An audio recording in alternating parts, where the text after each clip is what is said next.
আগামী 12 ফেব্রুয়ারি অনুষ্ঠিত হতে যাচ্ছে গণভোট এবং ত্রয়োদশ জাতীয় সংসদ নির্বাচন। বাংলাদেশের ইতিহাসে এই প্রথমবারের মতো একটি গণভোট এবং জাতীয় নির্বাচন একসঙ্গে অনুষ্ঠিত হতে যাচ্ছে। এর পক্ষে বিপক্ষে নানা ধরনের কথা আছে, আলোচনা সমালোচনা আছে। সেই বিষয়গুলো নিয়ে আজকে আমরা কথা বলবো। এটি নিউজের নতুন আয়োজন ফার্ম ফ্রেশ ভোটের রাজনীতিতে। আমাদের সঙ্গে রয়েছেন আজকের অতিথি হিসেবে প্রধান উপদেষ্টার সিনিয়র সহকারী প্রেস সচিব ফয়েজ আহমেদ। ফয়েজ, আপনাকে ধন্যবাদ আমাদের শোতে আসার জন্য। আপনাকে ধন্যবাদ আমাকে ইনভাইট করার জন্য। আচ্ছা, গণভোট নিয়ে আমরা শুরুটা করতে চাই আলোচনার। এবং গণভোটের ক্ষেত্রে আমি প্রথমে যেটা বলবো যে গণভোটের পক্ষে তো সরকার প্রচারণা চালাচ্ছে। গণভোটের পক্ষে শুধু নয়, গণভোটে হা ভোটের পক্ষেই সরকার হা ভোটের প্রচারণা পক্ষে। চালাচ্ছে। আচ্ছা, সেই হা ভোটের পক্ষে প্রচারণা চালাতে গিয়ে আপনারা কতটুকু জনসমর্থন পাচ্ছেন? প্রথম কথা দেখুন যে এই সরকার যখন গঠিত হয়, এই সরকার আপনাকে খেয়াল রাখতে হবে একটি রক্তক্ষয়ী অভ্যুত্থানের মধ্য দিয়ে গঠিত হয়। ওই অভ্যুত্থানের স্পিরিটটাকে যদি আমরা একটু ধারণ করি বা ওই প্রেক্ষাপটে যদি আমরা একটু ফিরে যাই, তাহলে দেখব যে আমরা অভ্যুত্থানের পরপরই যেই দেয়ালের লিখনগুলি বা অভ্যুত্থানের সময়কালে, আন্দোলনের সময়কালে যে দেয়ালের যে লিখনগুলি, সেগুলিতে একটা সংস্কারের বড় দাবি ছিল। বাংলাদেশ পরিবর্তনের একটা বড় দাবি ছিল সেখানে। এই বাস্তবতায় যখন সরকারটি গঠিত হয় প্রফেসর মোহাম্মদ ইউনূসের নেতৃত্বে, এই সরকার যেই মূল ম্যান্ডেটগুলি নিয়ে সামনে এগিয়েছে, যেই মূল ইস্যুগুলি সামনে ধরে মনে করেছে যে এই বিষয়গুলিতে সর্বোচ্চ গুরুত্ব দিয়ে কাজ করা উচিত, তার 1 নম্বরে ছিল সংস্কার, 2 নম্বরে যারা অভ্যুত্থানকালে এখানকার নিরস্ত্র মানুষকে নির্বিচারে হত্যা করেছে সেই হত্যার বিচার, এবং 3 নম্বরে ছিল নির্বাচন, জাতীয় নির্বাচন, সংসদ নির্বাচন। আপনি জানেন যে সংসদ নির্বাচনের জন্য এখানকার মানুষের দীর্ঘদিনের এক ধরনের আক্ষেপ আছে, দীর্ঘদিন এখানে নির্বাচন অনুপস্থিত ছিল। সুতরাং সংস্কার প্রক্রিয়ায় সবগুলি রাজনৈতিক দলই এখানে সম্পৃক্ত ছিল। সবগুলি রাজনৈতিক দল মোটা দাগে অনেকগুলি বিষয়ে একমত হয়েছে, কিছু কিছু বিষয়ে তাদের খানিকটা দ্বিমত রয়েছে। অর্থাৎ হয়তো এক একটা প্রক্রিয়াগত বিষয়, ফর এক্সাম্পল ধরুন তত্ত্বাবধায়ক সরকার ব্যবস্থা ফিরিয়ে আনা উচিত কিনা, এই প্রস্তাবের পক্ষে সবগুলি রাজনৈতিক দল একমত। তারপরে প্রক্রিয়াটা আসলে তাহলে তত্ত্বাবধায়ক সরকার কিভাবে গঠিত হবে, গঠিত হওয়ার বিষয়ে 4টা ফর্মুলা আছে। এই 4টার কোনো একটা ফর্মুলার ক্ষেত্রে হয়তো কোনো একটা দল মনে করে যে না, এই ফর্মুলাটা থাকা উচিত না, বা এই ফর্মুলার পক্ষে যে কোনো ইস্যুতে মত পার্থক্য থাকাটা তো আসলে রাজনৈতিক সৌন্দর্য। আমি যেটা এই কথাটা, এই উদাহরণটা এই কারণে বললাম যে আমাদের রাজনৈতিক দলগুলির কারো কারো যেই নোট অফ ডিসেন্ট বা মত অনৈক্যের জায়গা, সেটা খুব সামান্য পয়েন্টে, এমন না যে পুরো বিষয়টার সঙ্গে পক্ষে বিপক্ষে, এরকম নয়, আংশিক। তো এই বিষয়গুলিকে এখন শুধুমাত্র আপনি রাজনৈতিক দলগুলি বা তাদের প্রতিনিধিরা একসঙ্গে দীর্ঘ 9 মাস আলাপ আলোচনা করে একটা কনক্রিট জায়গায় পৌঁছালেন, এটা একটা বাস্তবায়নের পদ্ধতি লাগবে। যেহেতু আপনার এখানে পার্লামেন্ট এক্সিস্ট করে না, এখানে বেশ কিছু বিষয় আছে। মূলত আমরা গণভোটে যেই 48টা বিষয় নিয়ে যাওয়া হচ্ছে, সেগুলি সংবিধান বিষয়ক 48টা সংস্কার বিষয়। সেই গণভোটে এই 48টা বিষয় যখন যাবে, তখন মানুষের অপিনিয়নের একটা প্রয়োজন হয়ে পড়ে, কারণ সংসদ নেই। তাহলে কিভাবে এটা, কার ভিত্তিতে বাস্তবায়ন হবে, এটা বাস্তবায়নের পদ্ধতিটা কি হবে, সংবিধান কিভাবে তাহলে সংস্কার হবে? তখন পলিটিক্যাল পার্টিগুলি আবার নিজেরা আলাপ আলোচনার ভিত্তিতে একমত হলেন যে তাহলে একটি গণভোট হতে পারে। ইনিশিয়ালি এই গণভোট বিষয়ে রাজনৈতিক দলগুলোর মধ্যে খানিকটা দ্বিমত ছিল এই বিষয়ে যে গণভোট কবে হবে, জাতীয় নির্বাচনের আগে হবে নাকি পরে হবে নাকি একই দিনে হবে। বেশ কিছু রাজনৈতিক দল বলেছে যে এটা আগে হওয়া উচিত। আপনি জানেন যে এই আগে হওয়ার দাবিতে রাজপথে আন্দোলনও করেছে বেশ কিছু রাজনৈতিক দল। আবার বিএনপি সহ অনেকগুলি রাজনৈতিক দল মনে করেছে না, এটা বাড়তি আয়োজনের কোনো প্রয়োজন নেই, একই দিনে হতে পারে। ফাইনালি একই দিনে গণভোট হচ্ছে। এই সুতরাং আপনি যদি দেখেন যে এই টোটাল যে প্রক্রিয়াটা, যেই সংস্কারগুলির বিষয় নিয়ে আমরা কথা বলছি, সেই সংস্কারগুলির এই ঐকমত পৌঁছানোর ক্ষেত্রে কে ফ্যাসিলিটেট করেছে? সরকার। এই আয়োজনটা কে করে দিয়েছে? সরকার। পলিটিক্যাল পার্টি সবাই মিলে বসেছে, সরকার সেটা ব্যবস্থা করেছে, সরকার জাতীয় ঐক্যমত কমিশন গঠন করেছে, সেই ঐক্যমত্য কমিশনের মাধ্যমে টোটাল প্রক্রিয়াটা হয়েছে। অর্থাৎ সরকার এই জিনিসগুলি চায়, শুধু একা চায় না, পলিটিক্যাল পার্টিগুলির মতৈক্যের ভিত্তিতেই চায়। যেহেতু যেই জিনিস সরকার চায়, সরকার মনে করে সেই বিষয়ে তার পরিষ্কার অবস্থান থাকা উচিত যে আমরা এই সংশোধন করার জন্য এই অপিনিয়ন দিচ্ছি, এই প্রস্তাব আপনার কাছে দিচ্ছি, আপনি যদি এতে হ্যাঁ ভোট দেন তাহলে এগুলি বাস্তবায়ন হবে, এবং এট দ্য সেম টাইম আপনি যদি না ভোট দেন বাস্তবায়ন হয়তো হবে না, সেটা সরকারের কিছু যায় আসে না। সেজন্য আসলে গণভোটে সরকার হায়ের পক্ষে প্রচারণা প্রচারণা চালাচ্ছে এবং আপনারা সাড়া পাচ্ছেন ভালো। ডেফিনেটলি। ও আচ্ছা, এই সারা আরেকটা বিষয় এই সেই সাথে হ্যাঁ। আরেকটা বলে রাখি, যেহেতু এটা ভোটে দেয়া হচ্ছে, হ্যাঁ এবং না দুইটা ভোট দেয়া হচ্ছে, নিশ্চয়ই নাও পড়বে। নায়ের পক্ষেও অনেকে ডেফিনেটলি কথা বলছে। আমরা তো দেখতেই পাচ্ছি। প্রথম কথা হচ্ছে যে একদম পতিত আওয়ামী লীগ তারা নানান ফর্মে নায়ের পক্ষে প্রচারণা চালাচ্ছে। আওয়ামী লীগের যেই নানান প্রোপাগান্ডা উইং, তাদের থিঙ্ক ট্যাঙ্ক, তাদের যে সমস্ত শীর্ষ ব্যক্তিরা বা নানানভাবে তারা যারা ইনফ্লুয়েন্স করত, সে সমস্ত ব্যক্তিরা নায়ের পক্ষে নানানভাবে সম্মতি উৎপাদনের চেষ্টা করছেন। অপরদিকে একটি রাজনৈতিক দল যারা আওয়ামী লীগের দীর্ঘদিনের সঙ্গী ছিল, তারা জাতীয় পার্টি সরাসরি প্রকাশ্যে প্রকাশ্যে নায়ের পক্ষে। নায়ের সো পক্ষে। এটা তো তারা করতে পারে, তারা করছে সেটা। এখন আমি আপনি যদি এখানে বসে আনরিয়েলিস্টিক ওয়েতে মনে করি যে সোসাইটিতে এই দলগুলির যারা নায়ের পক্ষে ক্যাম্পেইন করছে, এই দলগুলির কোনো ভোটার ভোট কেন্দ্রে যাবে না, তা তো না। না। তাদের যারা যাবে তারা যদি তাদের নেতার এই প্রস্তাবে সম্মত হয় যে তার দলের প্রতীকে ভোট দেওয়ার পাশাপাশি তার দলের নেতার যে প্রস্তাব না ভোটে ভোট দেওয়া দিতে পারে। কিন্তু একটা আমরা বিষয় সেটার হচ্ছে- মধ্যে দিয়েই তো দেখবো যে আসলে আমাদের সোসাইটিতে পরিবর্তনের যে আওয়াজটা আমরা দীর্ঘদিন থেকে শুনি, সেটা সংস্কারের যে কথা কতটুকু শুনি, প্রতিফলিত হয় আসলেই মানুষ কতটা চায় সেটা প্রতিফলনটা ঘটবে আসলে ভোটের মধ্যে দিয়ে। Right. আচ্ছা, যে প্রশ্ন রাখা হয়েছে গণভোটের ক্ষেত্রে, ব্যালটে যেই প্রশ্নগুলো রাখা হবে, ওই 4টি প্রশ্ন সংক্ষেপ করে 4টি রাখা হয়েছে, এটাকে আর একটু সহজ করে দেওয়া যেত না, যাতে সাধারণ মানুষ, বাংলাদেশের বেশিরভাগ সব মানুষ তো আসলে খুব বেশি শিক্ষিত না, অক্ষর জ্ঞান সম্পন্ন আছে অনেক, কিন্তু আসলে পড়ে বুঝে একটা মতামত দিবে সেটা বোঝার মতো না। সেটা একটু সহজ করে দেওয়া যেত না প্রশ্নটা, আপনার যে আপনি সঙ্গে- আপনি যদি আমি বলি যে এরকম যে আপনি কি জুলাই গণঅভ্যুত্থানকে সমর্থন করেন, অথবা জুলাই গণঅভ্যুত্থানের মধ্য দিয়ে যেই সংস্কারগুলো সরকার করতে চায় সেটা সমর্থন করেন, তাহলে হা দিন, না চাই না দেন, এরকম সহজ করে দেওয়া যেত না? এতটা আপনি যেটা বলছেন এতটা সহজ করে দিয়ে গেলে তো ভালো হতো, কিন্তু এর জটিলতা আছে। 4টা প্রশ্নের একটা উত্তর একটু জটিল হয়ে গেল না? না, 4টা প্রশ্নের একটা উত্তরের যে জটিলতা আপনি দেখছেন, তার চেয়ে সরকার যখন একটা কাজ করে, সরকারকে দুটো বিষয়ে মাথায় রাখতে হয়। ধরুন আপনি সাংবাদিক হিসেবে, আমি একজন পেশাদার সাংবাদিক হিসেবে এখন সরকারের সঙ্গে কাজ করছি, কিন্তু কিন্তু আমি তো সাংবাদিকতা ফিল্ডে তো মানুষ। একসাথে কাজ তো করেছি। আমরা সবগুলি প্রক্রিয়াকে যত সহজ করে ভাবার চেষ্টা করি, এট দ্য সেম টাইম সরকারকে দুটো চ্যালেঞ্জ ফেস করতে হয় এই জায়গায়। সহজ করেও ভাবার চেষ্টা করতে হয়, এট দ্য সেম টাইম তার কোনো আইনি ব্যত্যয় যেন না ঘটে, এটা বাস্তবায়নের ক্ষেত্রে যেন শুধুমাত্র প্রস্তাবের কারণে কোনো বাধা তৈরি না হয়ে যায়, সে বিষয়গুলি রাখতে হয়। সুতরাং এই যে 48টা প্রশ্ন, 48টা প্রশ্নের জন্য যখন অপিনিয়ন নিতে হবে একটা ভোটের মধ্য দিয়ে, এটাকে এই 48টা প্রস্তাবকে বেসিক্যালি 4টা ভাগে নামিয়ে নিয়ে আসা হয়েছে। খেয়াল করুন, এই 48টা প্রস্তাবের মধ্যে আপনার বেশ কিছু প্রস্তাব আছে যেগুলির সঙ্গে কোনো কোনো রাজনৈতিক দলের সরাসরি একমত নেই, সে এটা চায় না। তো তার না চাওয়ার বিষয়টাকে সরকার পুরোপুরি তার উপরে চাপিয়ে দিতে পারেও না। সেই জন্য এখানে এমন অপশনও রাখা হয়েছে, যেই হ্যাঁ ভোট দিলেও ওই দল যেটা চায়নি সেটা সে যদি নির্বাচিত হয়, সেটা সে বাস্তবায়ন করার সুযোগ পাবে। সুতরাং অথবা এই জন্য বাস্তবে না করতেও পারবে। রাইট, এরকম। সুযোগ আছে। আপনি দেখুন, এটা তো ট্রু। দেখুন, আমি যে সংস্কার প্রত্যাশা করি, রাজনৈতিক দলগুলি তার তো ভিন্নতা থাকবে, সব জায়গায় সবার পুরোপুরি একমত হয়ে যাবে নেই।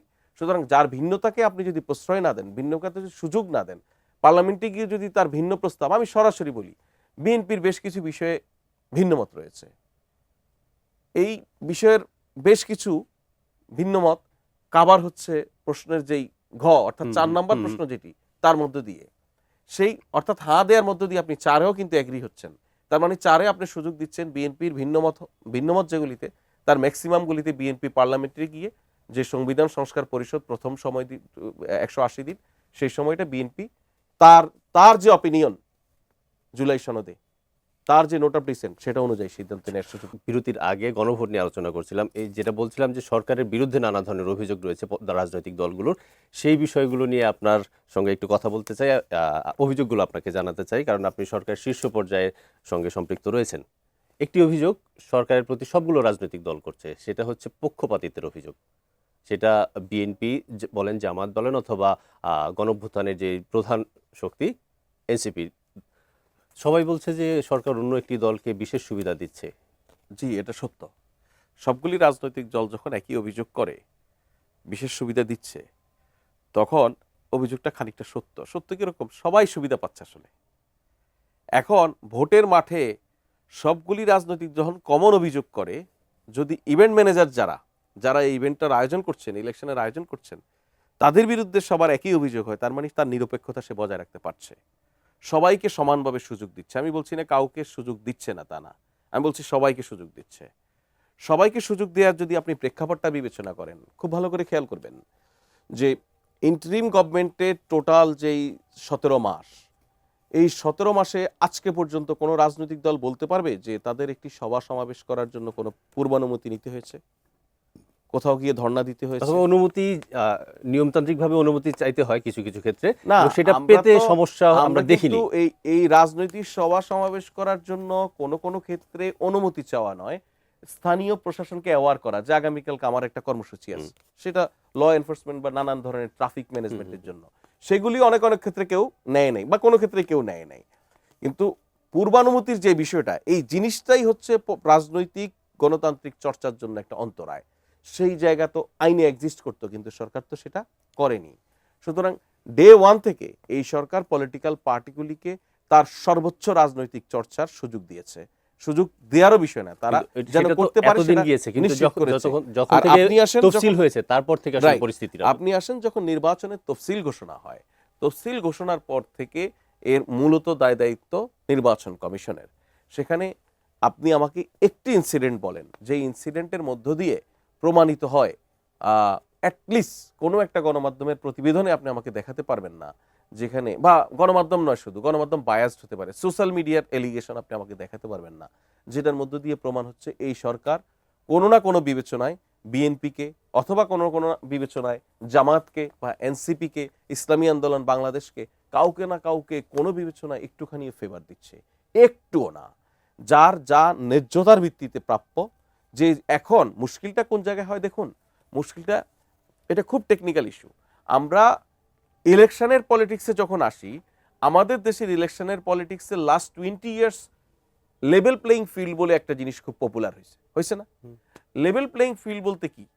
লেভেল প্লেইং ফিল্ডের যে আক্ষরিক মানে মাঠ সবার জন্য সমান থাকবে, তাই তো? এখন সেই ক্ষেত্রে কি লেভেল প্লেইং ফিল্ডটা বিদ্যমান?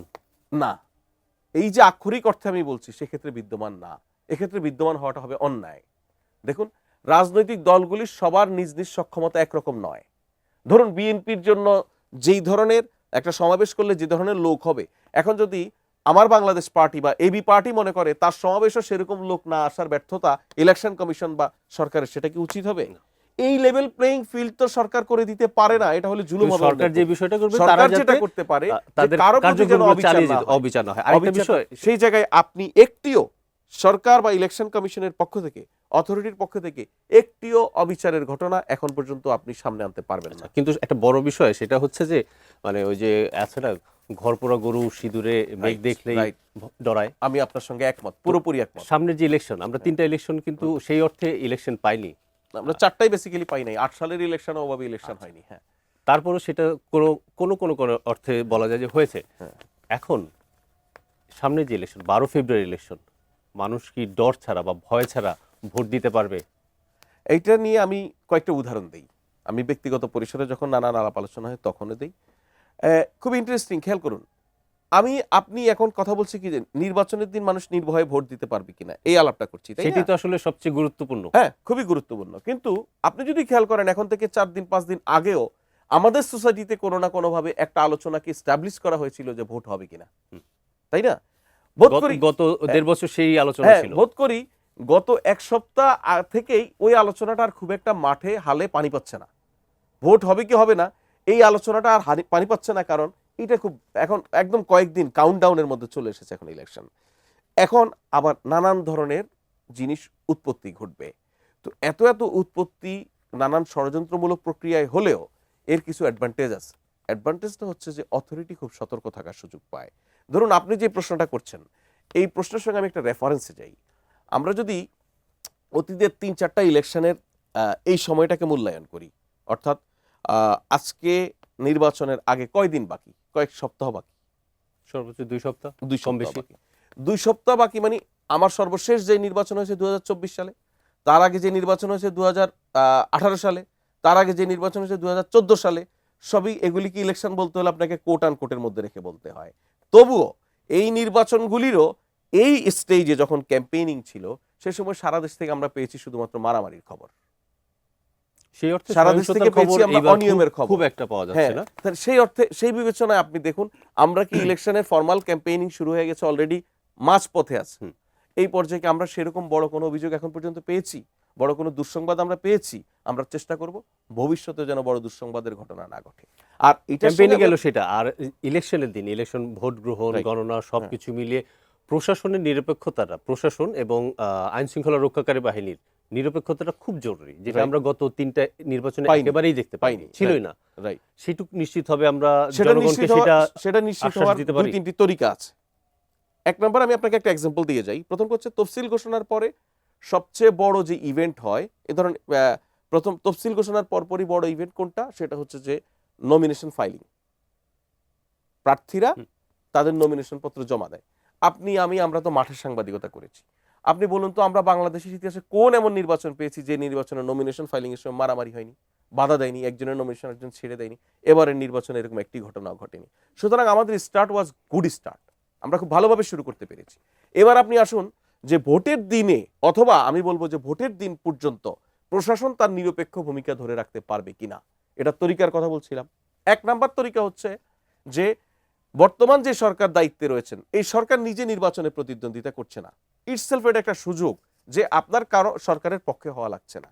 আচ্ছা, দুই নাম্বার তরিকা হচ্ছে এই যে অভ্যুত্থানের সময় পুলিশের বিরুদ্ধে মানুষের ক্ষোভ পরিষ্কার হয়েছে, নির্বাচন কমিশনে যারা দায়িত্ব পালন করেছেন তারা দেখেছেন কিভাবে তাদেরকে অপমানিত হতে হয়েছে। সুতরাং এই যে মানুষের রিভেঞ্জটা, এই যে মানুষের ক্ষোভটা, এটা থেকে একটা শিক্ষার জায়গা আমি তৈরি আশা হয়। করি যে প্রশাসন এবং আইন শৃঙ্খলা রক্ষাকারী বাহিনী সেই শিক্ষাটা নিয়েছে এবং সেই শিক্ষাটা নিয়ে সামনের নির্বাচনে সেটার প্রতিফলন করবে। ফয়েজ ভাই, আমাদের অনুষ্ঠানটার সময় আসলে শেষ হয়ে আসছে, এই জন্য আপনাকে থামাতে হয়েছে, দুঃখিত। আমরা আজকের মতো শেষ করব। নিশ্চয়ই পরবর্তীতে হয়তো আপনার সঙ্গে আবার কোনো সময় এই বিষয়গুলো নিয়ে আলোচনা হবে। আমাদের এই অনুষ্ঠানে আসার জন্য আপনাকে অনেক অনেক ধন্যবাদ। জি, আপনাকে ধন্যবাদ। দর্শক, আমরা এতক্ষণ কথা বলছিলাম ফার্মফ্রেশের সৌজন্যে ভোটের রাজনীতি অনুষ্ঠানে। আপনাদের সঙ্গে ছিলাম আমি আরিফ জামাল, আর আমার সঙ্গে আলোচনায় ছিলেন প্রধান উপদেষ্টার সিনিয়র সহকারী প্রেস সচিব ফয়েজ আহমেদ। আজকের মতো এখানে শেষ করছি। আমাদের সঙ্গে থাকার জন্য অনেক অনেক ধন্যবাদ।